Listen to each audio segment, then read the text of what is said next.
এই খারিজি মাদ্রাসা থেকে পাশ করা ছেলে তারাও একটা দিন ভালো ডাক্তার হচ্ছে, মাস্টার হচ্ছে, ইঞ্জিনিয়ারও হচ্ছে। চলবে কিনা? সংবিধান যেখানে অধিকার দিয়েছে, সংখ্যালঘুদের যে অধিকার রয়েছে, সেই সংখ্যালঘুদের অধিকার করার এখতিয়ার কে দিয়েছে আপনাকে? অধিকার দিয়েছে আমাকে সংবিধান, অধিকার দিয়েছে আজকের এই সদন, অধিকার দিয়েছে স্পিকার। আমার বক্তব্য বন্ধ করতে হলে স্পিকার সাহেব বলবেন আমি 1 মিনিটে বন্ধ করব। আজকে যেখানে তৃণমূল আছে আর দুর্নীতি হবে না, এটা আমরা কোনোদিনই ভাবতে পারি না। যেখানে তৃণমূল সেখানেই দুর্নীতি, আর যেখানে দুর্নীতি সেখানে তৃণমূলের উপস্থিতি আছে। কিন্তু তারা লক্ষ্মীর ভান্ডারে দুর্নীতি করেছে বলে এমন জটিল ফর্ম তৈরি করে, বিশেষ করে গ্রামীণ আর নিরক্ষর মহিলাদেরকে ফর্ম ফিল আপের জটিলতার দিকে ফেলবেন না।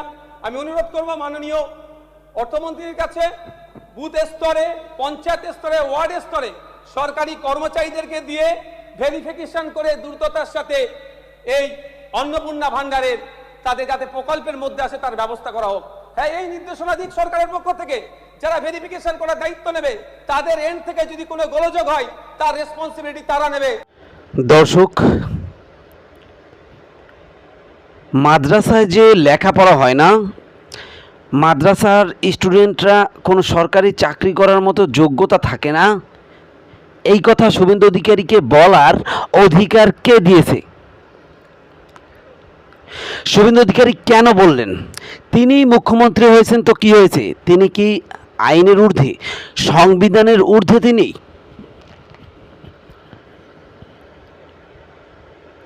দর্শক, একজন মুসলিম বিধায়ক সমতনী হাডোয়ার,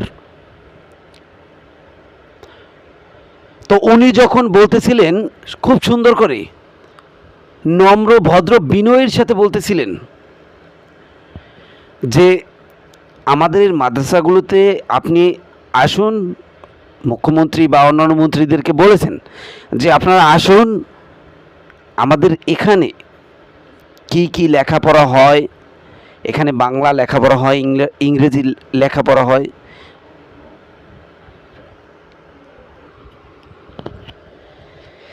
একটা স্কুলে যেই লেখাপড়াগুলি হয় সেইগুলি তো হয়ই, সাথে মাদ্রাসার যেই ধর্মীয় শিক্ষা আছে, ইসলামিক শিক্ষা, সেটাও শেখানো হয়।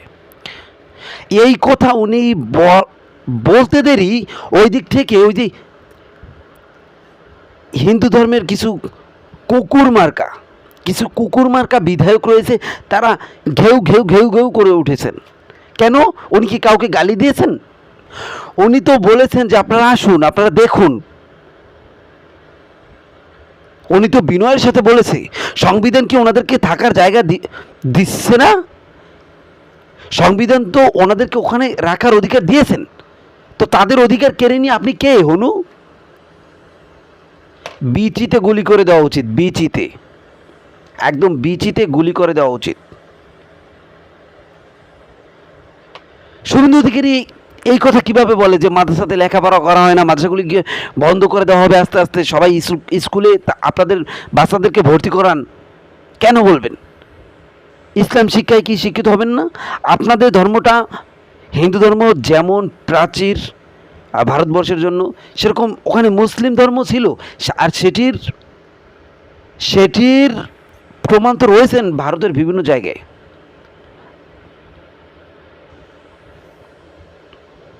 আপনারা যদি শাহজাহানের তাজমহলের দিকে তাকান, বা অন্যান্য আপনারা যদি আরও দেখেন যে দেওবন্দ মাদ্রাসা, আপনারা যদি সেই দিকে তাকান, আপনারা দেখতে পারবেন যে এই প্রতিষ্ঠানগুলি আসলে কতটা পুরনো।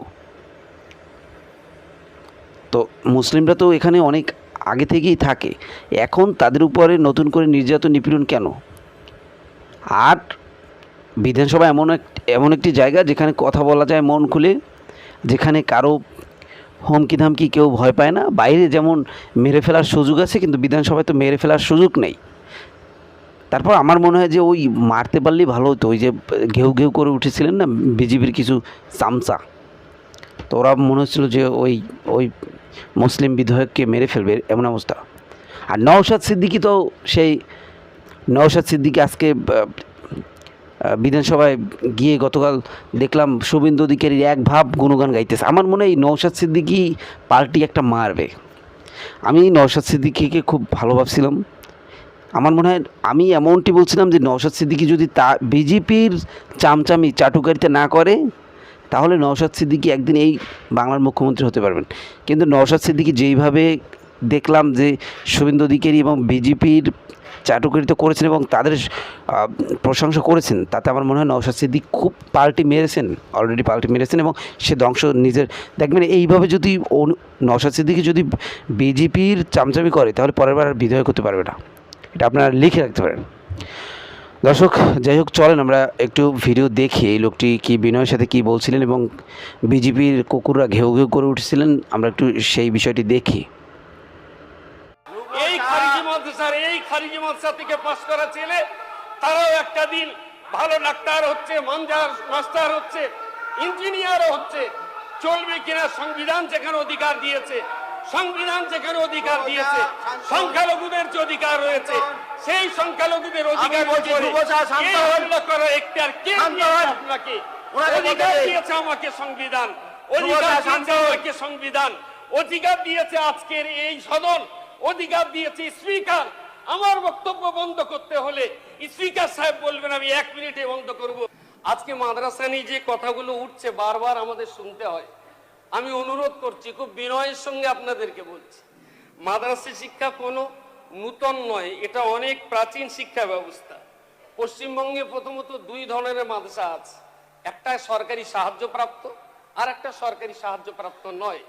যেগুলো সরকারি সাহায্যপ্রাপ্ত এই মাদ্রাসা আবার 2 ভাগে বিভক্ত আছে, একটা সিনিয়র মাদ্রাসা, একটা হাই মাদ্রাসা।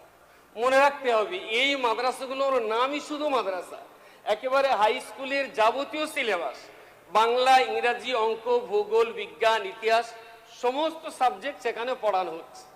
আর একটা বিষয় যেটা রয়েছে খারিজি মাদ্রাসা। এই খারিজি মাদ্রাসা আমি ব্যক্তিগতভাবে 35,000 বাচ্চার অভিভাবক, আমি অনেকগুলো খারিজি মাদ্রাসা আমার রয়েছে।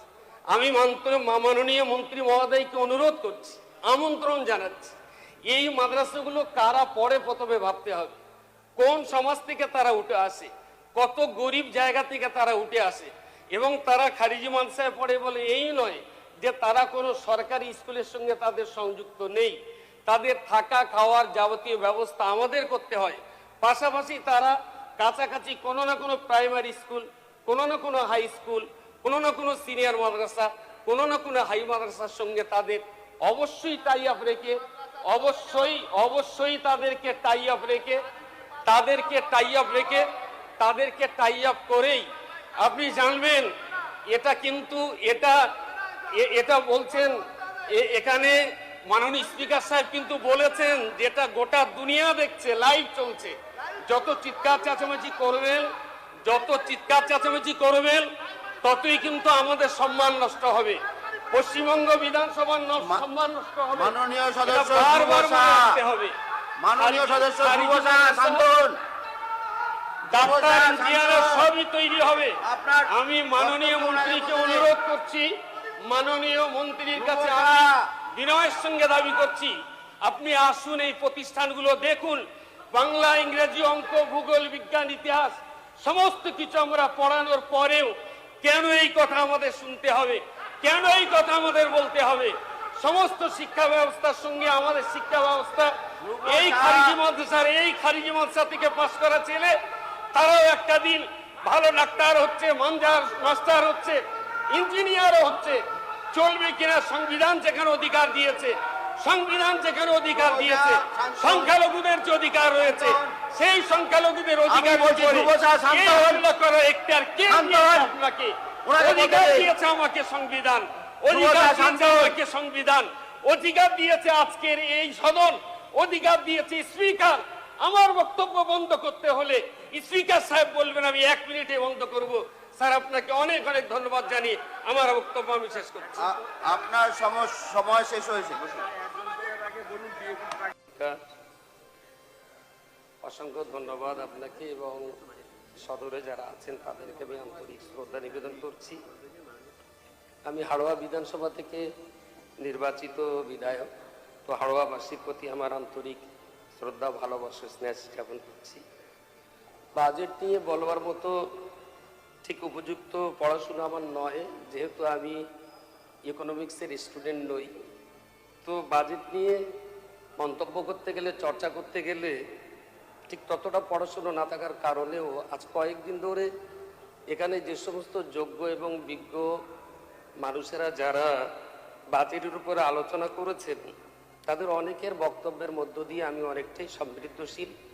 তাদের বক্তব্য শুনতে পেরে আমি নিজেকে গর্ববোধ করছি। তো পাশাপাশি যেহেতু বাজেট নিয়ে কথা বলা, তো মন্ত্রী মহোদয় একটা কথা বলেছিলেন যে প্রত্যেকটা বিধানসভা এরিয়াতে একটা করে মিনি অডিটোরিয়াম করা হবে। তো আমি যে হাড়োয়া থেকে এসেছি, এই হাড়োয়া শুধুমাত্র একটি প্রশাসনিক এলাকার নয়, এটি সম্প্রীতির ঐতিহ্য এবং মানবিক মূল্যবোধের এক উজ্জ্বল নিদর্শন। এখানেই অবস্থিত রয়েছে প্রায় 600-700 বছরের প্রাচীন হাড়োয়ার পীর সৈয়দ আব্বাস আলী গাজী রহমতুল্লাহ আলীর মজার শরীফ। তো সেটা শুধুমাত্র মুসলিম নয়, সকল ধর্মের মানুষ তাদেরই আনাগোনা। তো এই হাড়োয়া বিধানসভায় যে অডিটোরিয়ামটা হবে, সেটা যদি ওনার নামকরণে স্মৃতি অঙ্কিত হয়, তাহলে হাড়োয়াবাসীর প্রতিনিধি হিসাবে আমি এবং সবাই আমরা খুশি হব। দ্বিতীয় যে কথা বলার না বললে নয়, বাজেট প্রসঙ্গে সংখ্যালঘু এবং সংখ্যালঘু বিষয়ক এবং মাদ্রাসা শিক্ষা বিভাগের যে বাজেট কম করা হয়েছে, এটা নিয়ে কম বা বেশি নিয়ে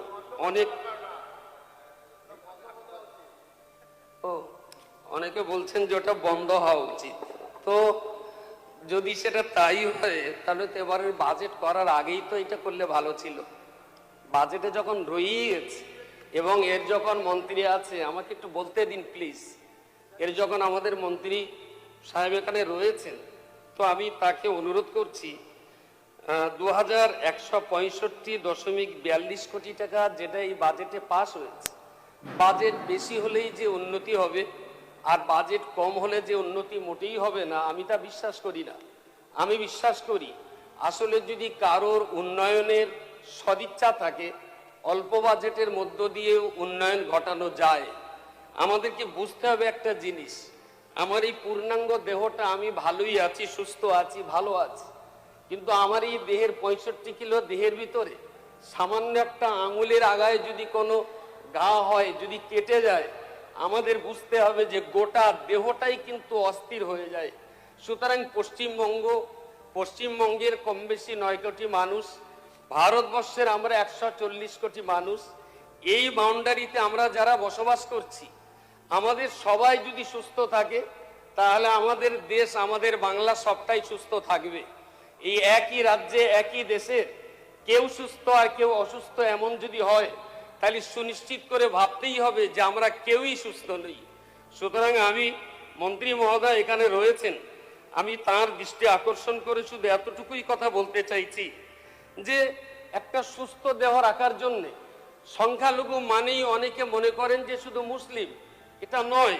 সংখ্যালঘুদের ভিতর শিখও আছে, খ্রিস্টান আছে, বৌদ্ধ ধর্মাবলম্বী তারাও আছে।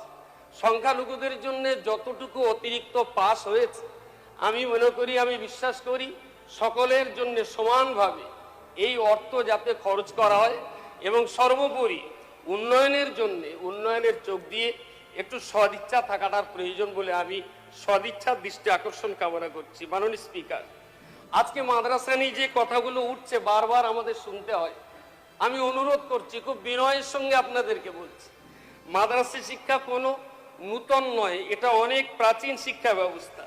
পশ্চিমবঙ্গে প্রথমত 2 ধরনের মাদ্রাসা আছে, একটা সরকারি সাহায্যপ্রাপ্ত আর একটা সরকারি সাহায্যপ্রাপ্ত নয়। যেগুলো সরকারি সাহায্যপ্রাপ্ত, এই মাদ্রাসা আবার 2 ভাগে বিভক্ত আছে, একটা সিনিয়র মাদ্রাসা, একটা হাই মাদ্রাসা। মনে রাখতে হবে এই মাদ্রাসাগুলোর নামই শুধু মাদ্রাসা, একেবারে হাই স্কুলের যাবতীয় সিলেবাস, বাংলা, ইংরাজি, অঙ্ক, ভূগোল, বিজ্ঞান, ইতিহাস, সমস্ত সাবজেক্ট সেখানে পড়ানো হচ্ছে। আর একটা বিষয় যেটা রয়েছে খারিজি মাদ্রাসা। এই খারিজি মাদ্রাসা আমি ব্যক্তিগতভাবে 35,000 বাচ্চার অভিভাবক, আমি অনেকগুলো খারিজি মাদ্রাসা আমার রয়েছে। আমি মাননীয় মন্ত্রী মহোদয়কে অনুরোধ করছি, আমন্ত্রণ জানাচ্ছি, এই মাদ্রাসাগুলো কারা পড়ে প্রথমে ভাবতে হবে, কোন সমাজ থেকে তারা উঠে আসে, কত গরিব জায়গা থেকে তারা উঠে আসে, এবং তারা খারিজি মাদ্রাসায় পড়ে বলে এই নয় যে তারা কোনো সরকারি স্কুলের সঙ্গে তাদের সংযুক্ত নেই, তাদের থাকা খাওয়ার যাবতীয় ব্যবস্থা আমাদের করতে হয়। পাশাপাশি তারা কাছাকাছি কোনো না কোনো প্রাইমারি স্কুল, কোনো না কোনো হাই স্কুল, কোনো না কোনো সিনিয়র মাদ্রাসা, কোনো না কোনো হাই মাদ্রাসার সঙ্গে তাদের অবশ্যই টাই আপ রেখে অবশ্যই তাদেরকে টাই আপ করেই আপনি জানবেন। এটা কিন্তু এটা বলছেন এখানে মাননীয় স্পিকার সাহেব কিন্তু বলেছেন যেটা গোটা দুনিয়া দেখছে, লাইভ চলছে। যত চিৎকার চেঁচামেচি করবেন ততই কিন্তু আমাদের সম্মান নষ্ট হবে, পশ্চিমবঙ্গ বিধানসভার সম্মান নষ্ট হবে। মাননীয় সদস্য এটা বারবার ধ্রুব মনে সাহা, রাখতে হবে। মাননীয় সদস্য ধ্রুব সাহা, শান্তন।